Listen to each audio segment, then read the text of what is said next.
আল্লাহর প্রেম অন্তরের শান্তি।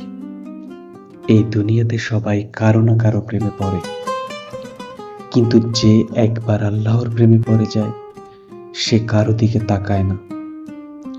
লোকে ভাবে সুখ মানে টাকা, মানুষ, খ্যাতি, কিন্তু যারা অন্তর দিয়ে ডাকে, ইয়া আল্লাহ, আমি তো শুধু তোমার, তারা বুঝে আল্লাহর প্রেমই আসল সুখ।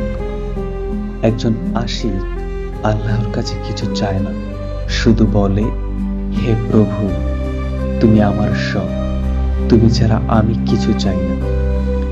যারা দুনিয়াকে ভালোবেসে মরে তারা চলে গেলে কেউ মনে রাখে না, কিন্তু যারা আল্লাহর জন্য বাঁচে আল্লাহ তাদের কখনো ভোলেন না।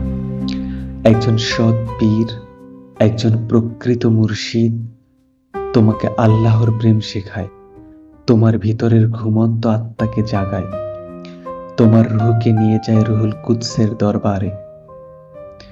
তুমি যদি সত্যিকারের প্রেম চাও, যদি চাও এমন একজন যে কখনো ফেলে যাবে না, তাহলে রুহ দিয়ে বলো, আল্লাহ, আমি তোমাকেই চাই, শুধু তোমাকেই।